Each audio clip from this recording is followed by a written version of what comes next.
안녕하세요. AWS 솔루션스 아키텍트 김성민입니다.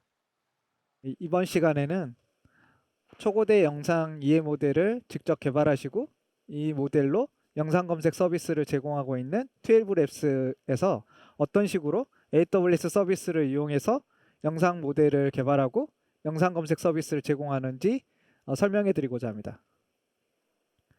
이번 시간에 다룰 내용을 간단하게 설명을 드리자면 12랩스에서 영상 모델을 학습시키기 위해서 사용하고 있는 AWS SageMaker 하이퍼팟에 대해서 간단하게 설명을 드리고, 이어서 12랩스의 디렉터 오브 엔지니어이신 김에스더님을 모셔가지고 실제 영상 검색 모델을 개발하고 그 다음에 이걸 서비스로 운영하실 때 어떠한 어려움이 있었고 이러한 어려움들을 어떤 식으로 해결했는지 그 세 가지 어려움과 해결책에 대해서 간단하게 설명드릴 예정입니다.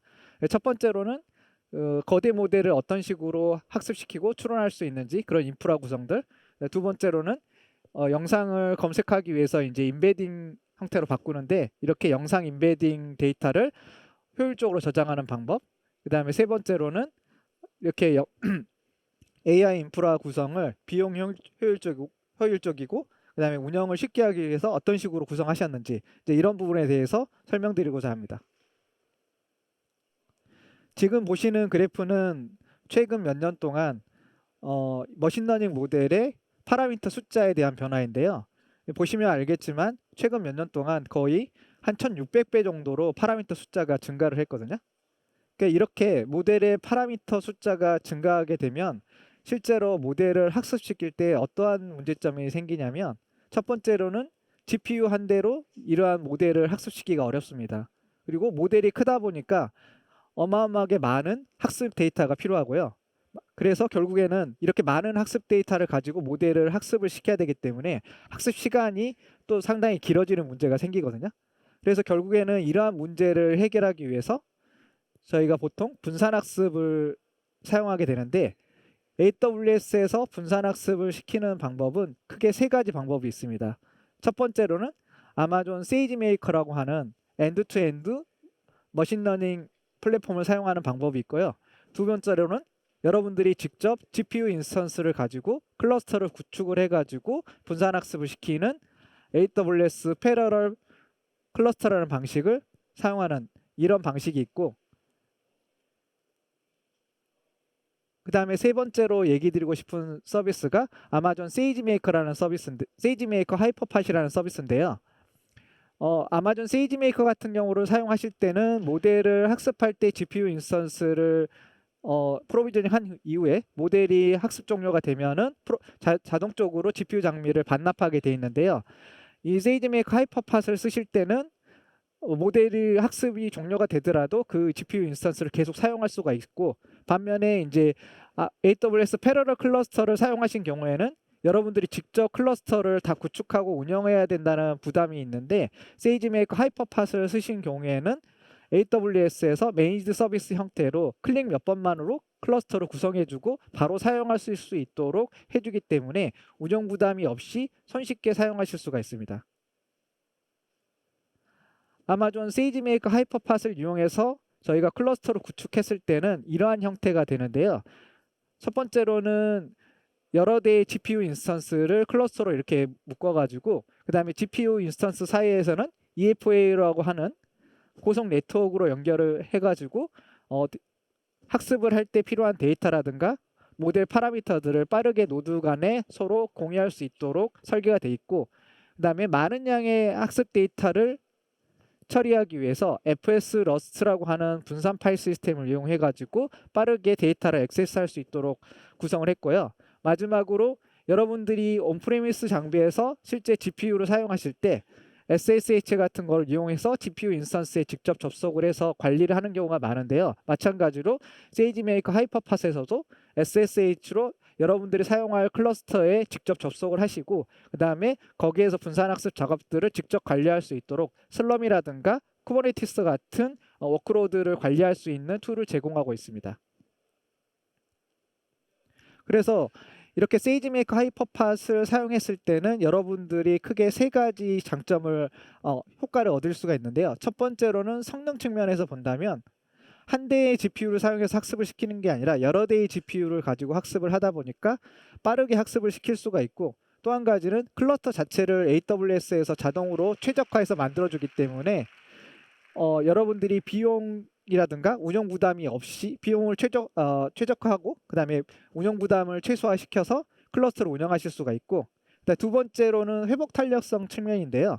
여러분들이 분산 학습을 시키다 보면은 이 학습 시간이 길다 보니까 중간에 학습에서 사용됐던 GPU 인스턴스가 장애가 난다든가, 또는 학습 작업이 중간에 종료되는 경우가 있는데요. 만약에 GPU 인스턴스 같은 경우가 장애가 났을 경우에는 저희가 지속적으로 모니터링을 해서 장애가 난 GPU 인스턴스를 바로 교체를 하고, 그다음에 학습 작업이 중간에 종료가 됐을 때는 보통 체크 포인트 같은 것들을 이용해서 다음 작업이 연속적으로 이어질 수 있도록 저희가 사용할 수 있도록 이런 서비스를 제공하고 있고요. 그다음에 세 번째로는 사용 편의성인데요. 여러분들이 이제 분산 학습에 필요한 다양한 라이브러리라든가, 그다음에 분산 학습 작업을 오케스트레이션 할 수 있는 이런 쿠버네티스라든가 슬럼과 같은 이런 프레임워크들이 필요할 텐데, 이런 것들을 손쉽게 설치를 하시고 바로 이제 학습을 진행시킬 수 있도록 저희가 서비스로 제공을 해드리고 있습니다. 그리고 이제 사용성 측면에서도 여러분들이 세이지메이커 하이퍼팟을 좀 더 쉽게 사용하실 수 있도록 AWS에서는 오픈소스 형태로, 이런 형태로 여러분들이 바로 사용할 수 있게끔 여러 가지 분산학습 사례들을 모아가지고 이렇게 코드로 제공을 하고 있거든요. 그래서 이렇게 AWS 공식 GitHub에서 여러분들이 스크립트를 다운로드 받아서 바로 커맨드 라인에서 이렇게 학습을 바로 진행해 볼 수가 있습니다. 예. 그다음에 추가로 이 GPU가 비용이 비싸다 보니까 여러분들이 비용 효율적으로 GPU를 사용하고 싶어 하실 텐데요. 그래서 여러분들을 위해서 이런 기능이 나온 게 있는데, 이게 어떤 거냐면 학습 플랜을 미리 스케줄링 해가지고 저 시점에만 GPU 인스턴스가 자동으로 프로비저닝이 되고, 저 기간이 끝나면 자동으로 GPU 인스턴스가 이게 반납이 되는 그런 형태로 세이지메이커 하이퍼팟 클러스터를 구성할 수가 있는데요.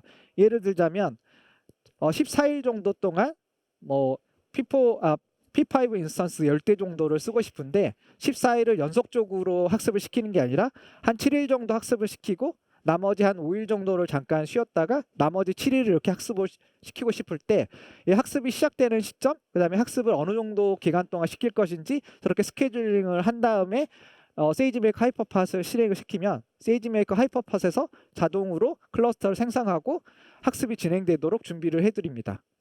이 모든 것을 자동으로 해드리고요. 그리고 지금까지는 세이지메이커 하이퍼팟에 대해서 간략하게 설명을 드렸는데, 12랩스의 디렉터 오브 엔지니어링이 김 에스더님을 모셔가지고, 그러면 12랩스에서 실제로 세이지메이커 하이퍼팟을 어떤 식으로 사용을 하셨고 영상 검색 서비스는 어떻게 만들고 운영을 하시는지 자세하게 얘기를 들어보도록 하겠습니다. 네, 감사합니다. 네, 안녕하세요. 저는 영상 이해 AI 모델을 만들고 있는 12랩스의 김에스더입니다. 반갑습니다. 네, 오늘 저는 이 세션에서 저희 영상 이해 모델이라고 하는 도대체 영상 이해 모델이 무엇인가에 대해서 간략하게 소개를 드리고, 그 모델을 학습부터 실제로 개발하고 고객에게 딜리버리 하기까지 어떤 기술적인 챌린지들이 있는지를 좀 공유드리고 싶습니다. 네, 먼저 오늘 키노트에서도 사실 공유가 됐던 내용들인데요. 저희 12랩스가 아마존 베드락에 공식적으로 탑재되는 것이 어나운스가 되었습니다. 사실 아마존의 노바라고 하는 자체 모델이 있지만 영상 이해만을 위해서 올라가는 모델로는 이제 최초이고요. 또 한국에서는 최초로 탑재되는 모델이다 보니까 많은 관심 부탁드리고, 또 곧 공개가 될 예정이니까 한 번씩 사용해 보시면 좋을 것 같습니다.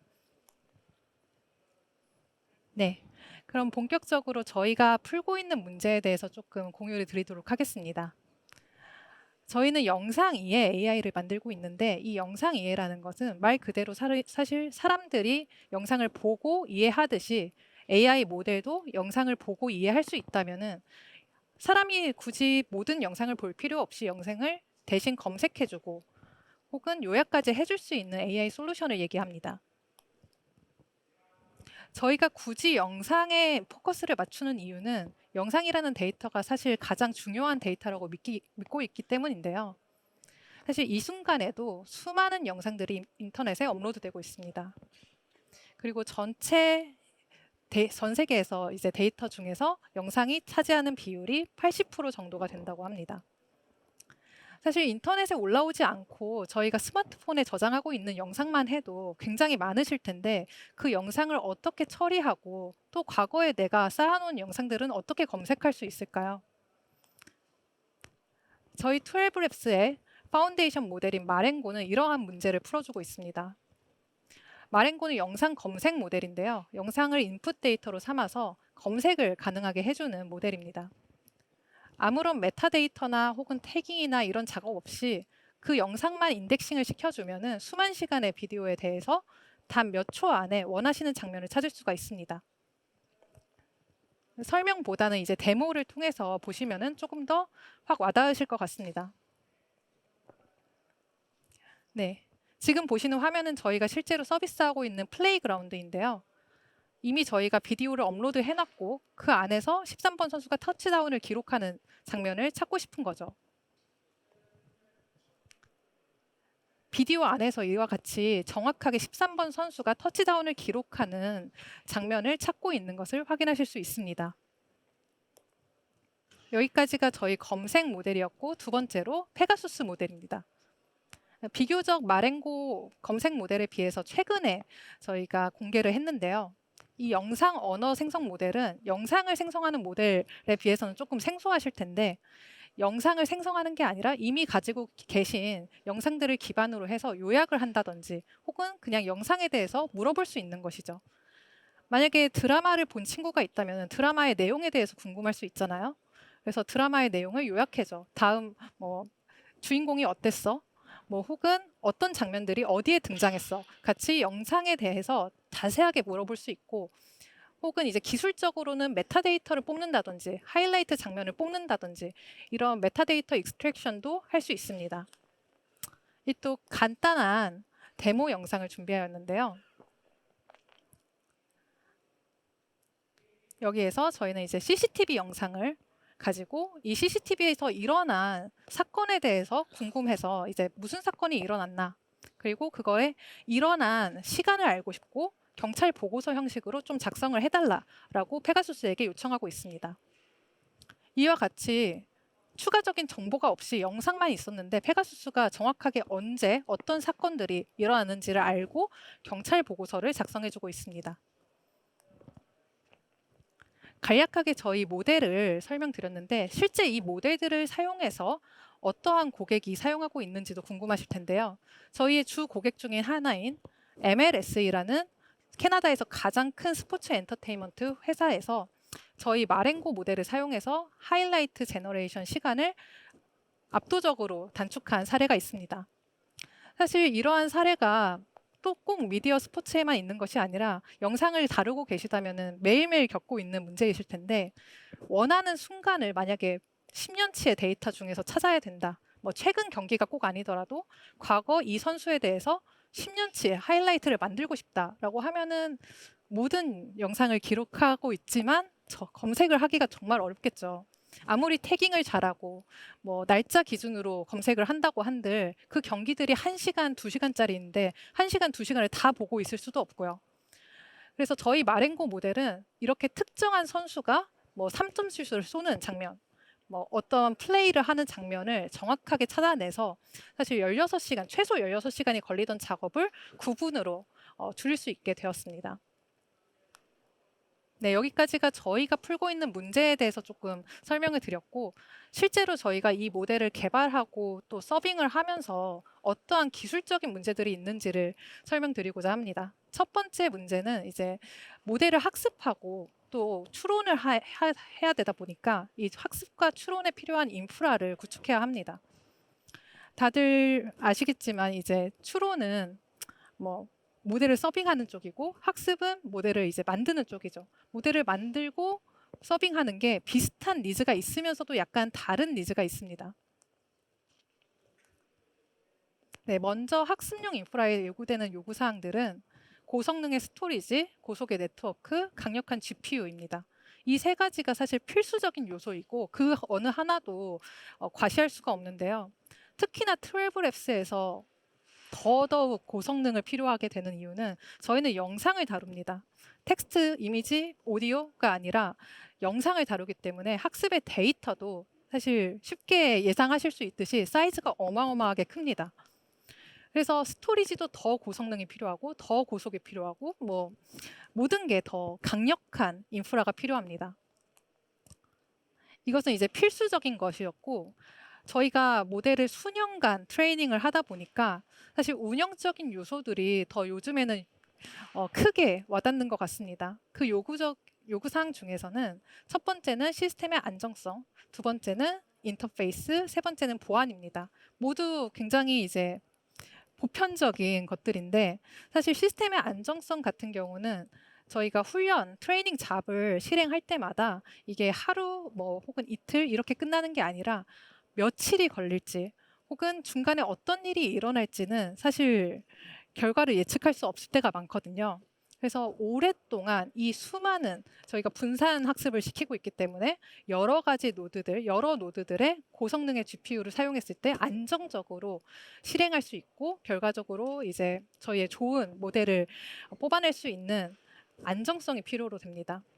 그리고 인터페이스 같은 경우는 저희 같이 스타트업 같은 경우는 처음에는 뭐 커스텀한 인터페이스를 사용하다가 뭐 오픈 소스도 사용하다가 이것저것 사용을 많이 하게 되는데 사실 빨리 성장을 하고 여러 가지 기술적인 부채도 있지만 결국 어떻게 하면은 더 많은 사람이 더 빠르게 모델을 학습시킬 수 있을까?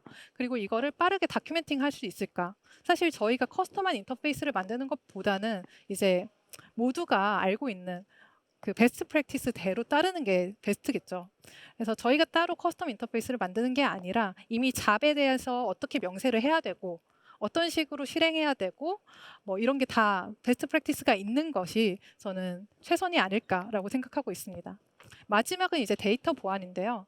이 데이터는 저희의 이제 학습 데이터와 또 추가적으로는 모델에 대한 데이터입니다. 저희가 결과적으로 모델이 나오고 그 웨이트 파일 같은 것들이 이제 결과로 나오는데 이걸 어떻게 하면 좀 더 이제 보안적으로 안전하게 저장할 수 있고 또 이 데이터들이 오고 가는 것들을 어떻게 하면 오디팅할 수 있을까? 어떻게 로그를 다 남길 수 있을까? 이러한 고민을 요즘 하고 있습니다. 여기까지가 학습용 인프라의 요구사항이었고요. 이제 추론용 요구사항 같은 경우는 비슷한데 약간 다릅니다.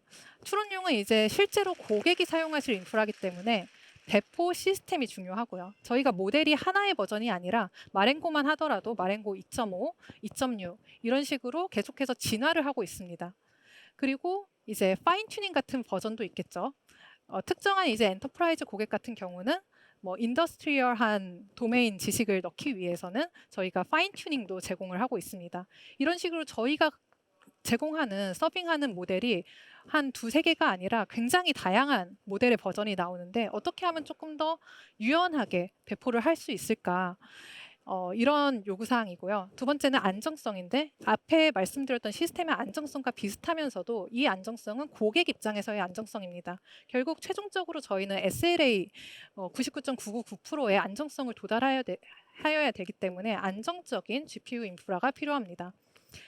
여기 써져 있는 서빙용 GPU는 이제 고성능의 GPU와 비슷하면서도 조금 다른데요. 저희는 사실 비용 효율적으로 모델을 서빙하고 고객에게 조금 합리적인 가격으로 제공을 하여야 되기 때문에 항상 뭐 베스트 퍼포먼스를 내는 게 아니라 조금 더 어떻게 하면은 가장 최적화된 비용 최적화된 GPU를 쓸 수 있을까도 항상 고민하고 있습니다.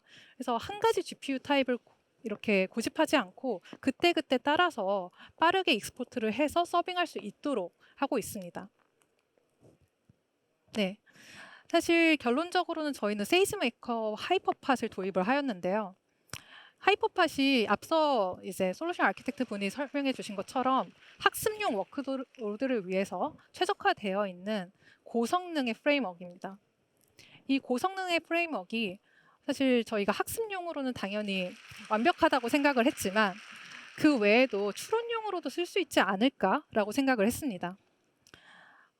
이 하이퍼팟에서 저희가 하이라이트를 하고 싶은 점은 H100, H200와 같이 굉장히 이제 유명하고 고성능의 GPU를 가지고 있는 것이고, 두 번째로는 이제 슬럼과 쿠버네티스와 같이 좀 친숙하신 가장 많이 쓰이는 오케스트레이션 타입을 지원한다는 점. 그 이후에는 이제 고속 스토리지, FSX 러스터 같은 고속 스토리지를 사용할 수 있고 400GB per second의 네트워크 속도를 가지고 있습니다. 일반적인 EC2 인스턴스로는 사실 가질 수 없는 성능이고요. 세이지메이커를 도입한 사례를 조금 더 아키텍처와 함께 설명을 드리고 싶은데요. 사실 처음부터 저희가 프로덕션에 갑자기 도입을 하지는 못했습니다. 처음에는 학습 그리고 개발 인프라에 먼저 도입을 해보고 자신감을 가진 후에 프로덕션에 올렸고요. 이 학습 인프라를 쓰는 분은 당연히도 이제 사이언티스트 분들이시겠죠. 트레이닝 잡을 실행하시는 분들, 그리고 저희의 엔지니어 분들도 사이언티스트와 붙어 있습니다. 여기에서 이제 트레이닝 잡이 돌려지고 모델이 나오고 그 모델을 기반으로 해서 벤치마크, 이밸류에이션을 한 다음에 그게 한 번으로 되는 게 아니라 사실 굉장히 많은 이터레이션을 돌게 됩니다. 왜냐면 이론이 있고 가설이 있고 그 가설 기반으로 해서 트레이닝을 하고 모델 웨이트가 나왔지만 그게 과연 이전 모델보다 혹은 저희가 예상했던 퍼포먼스를 도달하는가를 이밸류에이션을 해야 되고, 이 과정에서 많은 GPU가 필요하거든요. 학습에서만 필요한 게 아니라 벤치마킹을 할 때도 굉장히 많은 GPU가 필요합니다. 근데 원래는 저희가 이 학습과 추론 이런 인프라스트럭처를 분리해서 관리를 하다가 그때마다 이제 새로운 웨이트 파일이 나올 때마다 사이언티스트 분이 엔지니어한테 뭐 모델 레지스트리라든지 버전을 그때그때 드리고, 둘이 이제 스택이 다르다 보니까 코드도 다르고 다시 익스포트를 해야 되고 이런 어려움이 굉장히 많았는데, 사실 하이퍼팟으로 이제 한 곳으로 모으면서 데이터 포인트가 한 곳이잖아요. 그래서 많은 사일로적인 문제들이 해결됐다고 볼 수 있습니다. 이렇게 저희가 하이퍼팟에 대해서 조금 학습을 하게 되고, 이게 이제 쿠버네티스와 굉장히 잘 동작을 한다라는 것을 확인한 후에 사실 현재 지금 서비스 중인 프로덕션 EKS 클러스터에 인티그레이션을 하게 되었습니다. 저희가 이미 프로덕션에 아까 말씀드렸다시피 굉장히 다양한 모델을 디플로이하고 있었고 그 모델들이 다 하이퍼팟이 필요한 건 아닙니다. 모델 중에 조금 라이트웨이트한 모델도 있을 것이고 조금 더 파라미터 수가 이제 큰 굉장히 무거운 모델도 있는데요. 그 무거운 모델 같은 경우가 하이퍼팟에 적합하다고 볼 수 있습니다. 그래서 저희는 기존 인프라를 그대로 놔두고 그 하이퍼팟 클러스터를 만드실 때 기존 클러스터에 연결을 하실 수가 있습니다. 그래서 기존 EKS 클러스터에 연결을 해서 사실 노드를 추가했다고 볼 수 있죠. 그래서 이렇게 작업하는데 뭐 며칠이나 몇 주가 걸린 게 아니라 사실 거의 몇 분 만에 그냥 노드를 생성했고, 쿠버네티스를 사용하는 거니까 저희가 따로 작업을 할 필요는 없겠죠. 그냥 노드에 팟을 띄우듯이 디플로이먼트를 그냥 띄우고 그냥 하이퍼팟 노드를 EKS 노드처럼 사용할 수가 있었습니다. 이렇게 함으로써 최종적으로는 저희가 이러한 도입 효과들을 얻게 되었는데요. 두 개의 인프라를 통합하게 되니까 당연히 관리 비용이 최소화됐습니다. 그리고 학습과 추론의 필요에 따라서 알맞게 GPU를 좀 가변적으로 운용을 할 수 있게 되었습니다. 이게 왜 중요하냐면 사실 학습에 GPU가 가장 많이 필요하긴 하지만 때로는 학습이 쉴 때도 있거든요. 그래서 추론에 또 많이 필요할 때가 있고요. 그래서 학습과 추론이 GPU가 조금 무한하지 않다면은, 저희가 GPU가 뭔가 100대 있고 200대 있다면은 결국 그 숫자 안에서 유틸라이제이션을 100으로 끌어올리고 가장 잘 활용하는 게 어떻게 보면 또 다른 아트적인 영역인데요. 저희가 인프라를 하나를 사용하니까 그때그때에 맞게 GPU를 좀 쉽게 이때는 학습에 뭐 70%를 사용하고 추론에 30% 사용하자, 이런 식으로 밸런싱을 좀 할 수 있는 그렇게 사용을 하고 있습니다. 그리고 EKS에 연동을 해서 조금 효율적으로 모델을 서빙을 한다 이렇게 써져 있는데, 사실 쿠버네티스에 있는 CI/CD를 그대로 사용하신다고 보면 되고요. 별도로 하이퍼팟 전용으로 CI/CD를 만들거나 뭐 잡을 만들거나 디플로이를 해야 되는 그런 불편함은 없었습니다. 마지막으로는 연구와 개발이 이제 인프라를 같은 곳을 바라보기 때문에 같은 언어와 같은 기술 개발 스택을 사용하기 때문에 갭을 최소화할 수 있었습니다. 네. 두 번째 챌린지는요, 저희 벡터에 대한 얘기입니다. AI 모델을 다루는 회사들에서 가장 중요한 데이터죠. 저희의 모델의 인풋 데이터는 비디오이고 이 비디오를 인풋으로 삼아서 모델에서 나오는 최종 아웃풋은 벡터입니다. 이 벡터를 기반으로 해서 쿼리도 할 수 있고 혹은 아까 보여드린 페가수스처럼 이제 대답도 할 수 있죠. 그래서 벡터는 사실 사람이 볼 수 있는, 사람이 이해할 수 있는 데이터는 아니고 그냥 모델이 이해할 수 있는 최적화된 데이터라고 생각해 주시면 되는데요. 네. 저희의 벡터가 조금 더 까다로운 이유는 저희 비디오 영상에 있는 안에 있는 컨텐츠를 벡터화 시키려면은 굉장히 많은 모달리티를 이해를 해야 됩니다.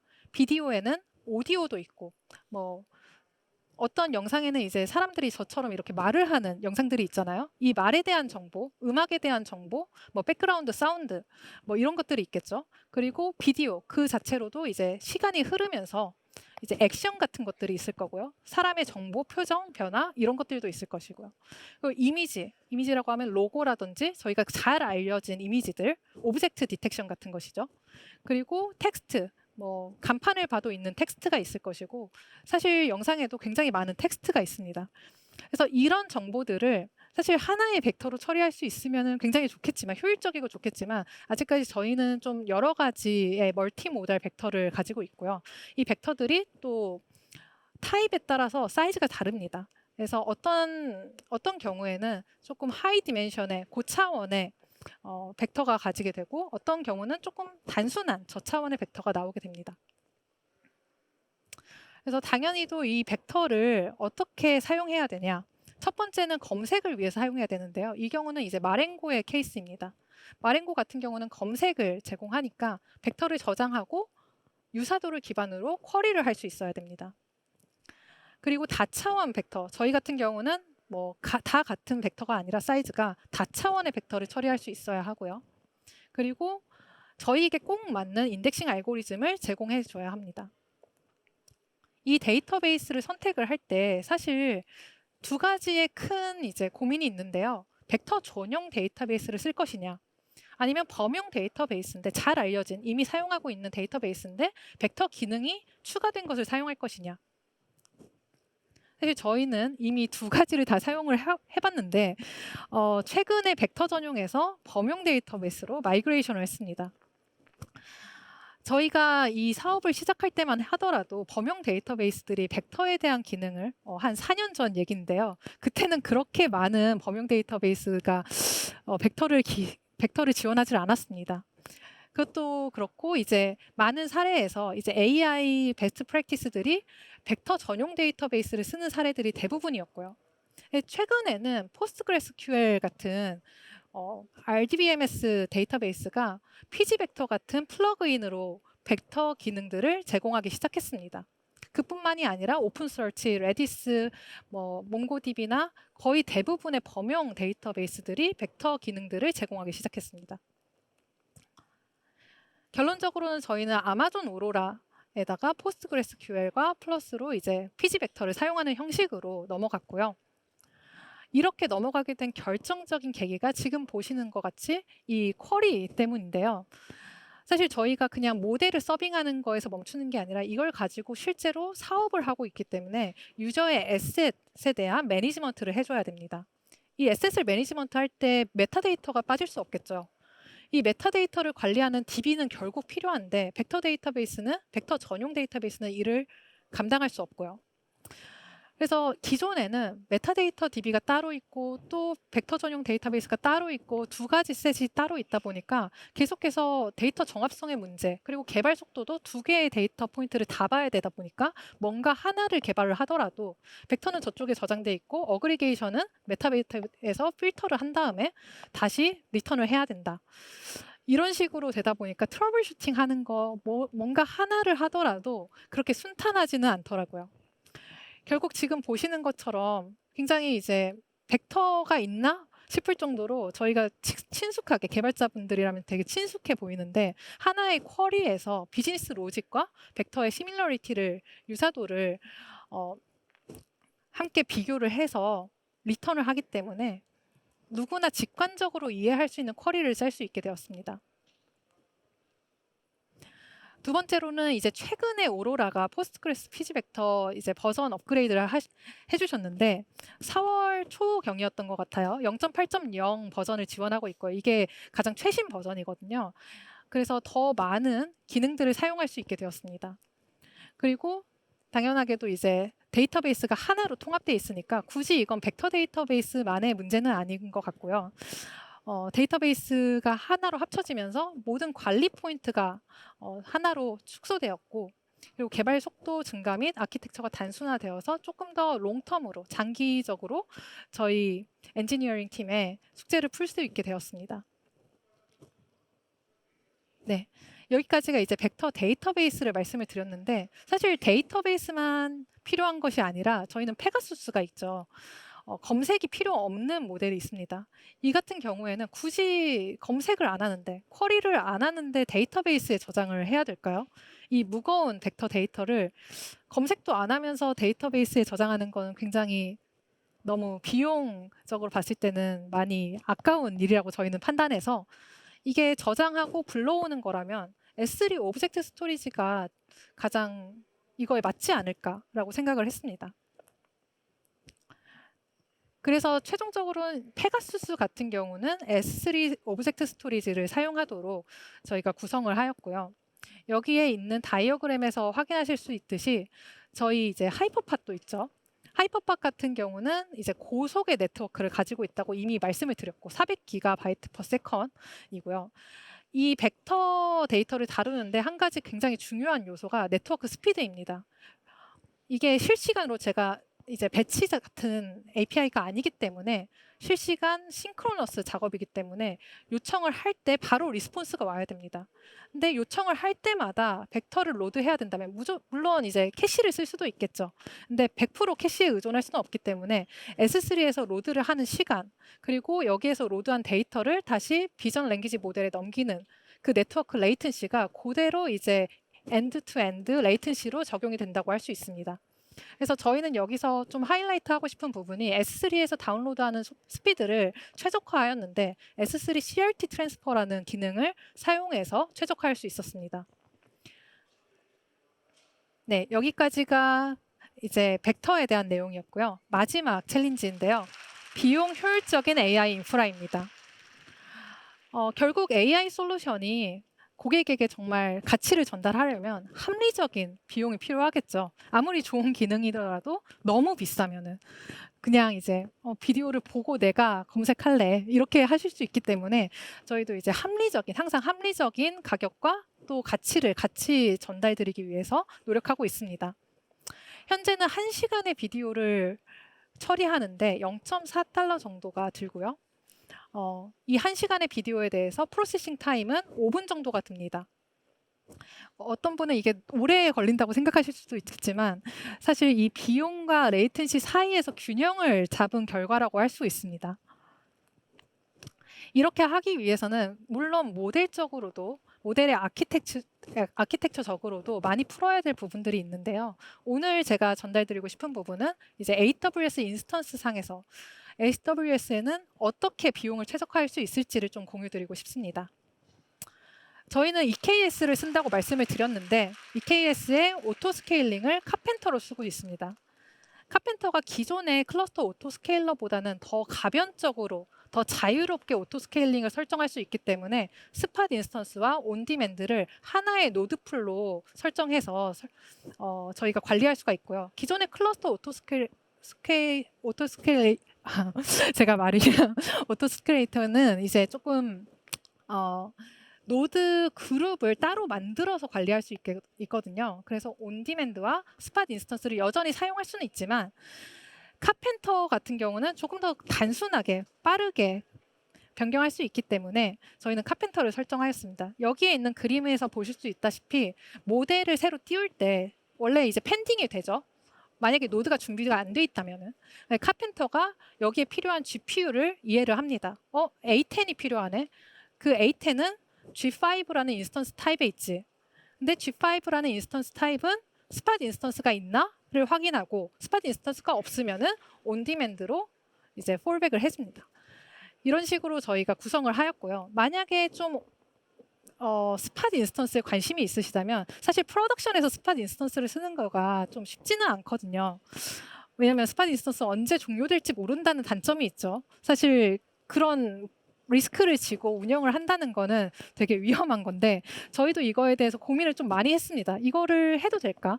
물론 엔지니어링 팀이 그레이스풀 셧다운을 지원하기 위해서 노력하는 부분도 있었고 아키텍처적으로 노력을 한 부분도 있지만 인프라적으로는 좀 비율을 좀 보수적으로 접근을 했습니다. 처음부터 이제 그냥 카펜터에 다 맡겨가지고 알아서 해줘. 뭐 스팟 인스턴스 100%도 괜찮아. 이렇게 하지는 않았고요. 처음에는 이제 아주 보수적으로 뭐 10대 1이라든지 이런 비율로 좀 점차 확인을 하면서 저희 그레이스풀 셧다운이 잘 동작을 하는지 리트라이어블 한지를 확인한 후에 좀 그 이후에는 스팟 인스턴스 좀 더 적극적으로 활용하는 쪽으로 바꾸게 되었습니다. 그 다음으로는 이제 만약에 좀 프로덕션의 트래픽이 스파이크성을 가진다. 만약에 예측이 좀 불허하다. 언제 수많은 리퀘스트가 들어올지 모르겠다라고 하면은 카펜터에 맡기면 되지 않나. 오토스케일링을 해주니까. 사실 저희도 그렇게 이제 생각을 하다가 특히나 좀 GPU 같은 경우는 저스트인 타임으로 얻기가 어려울 때가 많습니다. L4ES 같이 G6E 타입의 인스턴스 같은 경우는 너무 인기가 많죠. 이렇게 인기가 많은 인스턴스 같은 경우는 한 번에 하나를 얻을 때는 괜찮을지 몰라도 한 번에 10대, 100대를 얻으려고 하면은 굉장히 오랜 시간을 펜딩되어 있습니다. 그래서 이런 경우에는 저희가 이제 경험상으로 터득한 것인데요. 최대한 이제 제약을 느슨하게 놔야 된다. 에이지도 많이 넣고 멀티 에이지로 설정하시고 뭐 가능하다면 멀티 리전까지 가시면 더 좋고요. 거기다가 인스턴스 타입도 사이즈도 그렇지만 인스턴스 타입 패밀리 자체를 최대한 풀어주시는 게 굉장히 중요합니다. 플러스로는 L4ES 같이 좀 얻기 힘든 노드 같은 경우는 좀 보수적으로 스케일링 아웃 인을 하시는 게 좋습니다. 그래서 스케일링 아웃 할 때는 좀 더 빠르게 스케일링 아웃 되도록 스케일링 폴리시를 적용을 하시고 스케일링 인 되는 거를 좀 방지를 하셔야 됩니다. 왜냐면 한 번 잃어버리면은 5분 후에 다시 얻으려고 해도 얻을 수 없을 때가 있거든요. 그래서 최대한 보수적으로 접근하는 게 좋습니다. 네, 마지막으로는 이제 스케일링 프롬 제로인데요. 저희가 고민했던 부분은 이제 아이들 코스트를 어떻게 하면 줄일 수 있을까? GPU의 코스트가 너무 비싸다 보니까 GPU 인스턴스 비용이 너무 비싸잖아요. 그래서 아이들 코스트가 너무 아까운 거죠. 그냥 사용량이 뭐 10%, 20% 그래도 20% 정도라도 되면은 평상시에 그럼 괜찮겠는데 너무 이제 0에 가까워진다라고 하면은 이 아이들 코스트를 줄일 수는 없을까라고 생각을 하였고 그래서 결국은 이제 제로부터 인스턴스를 아예 없는 데부터 이제 띄울 수 있도록 리퀘스트를 받아서 띄울 수 있도록 설정을 하였습니다. 이때는 캐다를 좀 사용을 하였는데요. 이벤트 드리븐으로 이제 스케일링을 할 수 있게 제로부터 스케일링을 할 수 있게 만들었습니다. 그래서 민 레플리카스를 0으로 설정을 하였고 사실 이렇게 설정하는데 모델을 스케일링 하는 데는 기본적으로 매트릭이 가장 중요한 요소가 아닐 수 없는데요. CPU나 메모리 이런 사용량보다는 적절한 모델마다 적합한 매트릭을 찾아야 합니다. 저희는 사실 RPS를 현재는 쓰고 있고요. RPS 말고도 뭐 토큰 per second 뭐 그 외에 다양한 매트릭을 쓸 수 있다고 저는 생각을 합니다. 근데 저희는 조금 더 심플하게 벤치마크를 통해서 RPS를 통해서 좀 스케일링을 할 수 있지 않을까로 접근했습니다. 그래서 저희가 내부적으로 사실 모델이 나올 때마다 벤치마크를 계속 한다고 말씀을 드렸는데 이 벤치마크를 할 때마다 RPS, 초당 요청 수를 늘려가면서 모델의 스루풋을 봅니다. 그래서 모델 하나가 이제 처리할 수 있는, 인스턴스 하나가 처리할 수 있는 최대의 스루풋을 보는 거죠. 결국은 어떤 모델이든 어느 정도 선까지는 올라가다가 어디선가 멈춥니다. 거기에서 멈추면 더 이상 올라가지 않는데 물론 올라가지 않더라도 처리는 됩니다.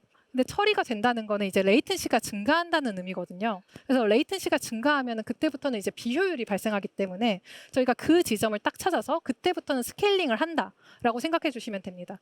그래서 이 그래프에서 보실 수 있다시피 모델 1과 2가 있고 1은 이제 계속 리니어하게 증가를 하죠. 근데 2 같은 경우는 어느 시점까지는 올라가다가 여기 정도에서는 더 이상 스로풋이 안 올라가는 지점이 있습니다. 거기서부터는 스케일링 로우를 적용을 해가지고 스케일링이 될 수 있도록 하고 있습니다. 이게 이제 최종적인 그림인데요. EKS 클러스터에 카펜터를 적용을 했고 거기다가 캐다를 적용을 했고 리퀘스트가 들어올 때마다 SQS에 매트릭을 보냅니다.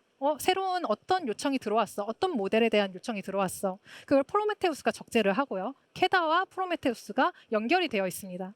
그래서 저희가 이제 관리하고 있는 뭐 HPA 같은 오토 스케일링 룰 같은 곳에서 적절한 커스텀 매트릭을 통해서 이제 스케일링이 될 수 있도록 하고 있습니다. 물론 이렇게 하기 위해서는 이제 레이턴시나 여러 가지 고려를 해야 되는데 콜드 스타트 타임이라든지요. GPU 같은 경우는 노드가 이제 뜬다고 해서 끝나는 게 아니라 노드의 실제 모델 웨이트를 올려야 되기 때문에 그 로딩 타임까지 함께 복합적으로 고려하셔서 스케일링을 적용하셔야 됩니다.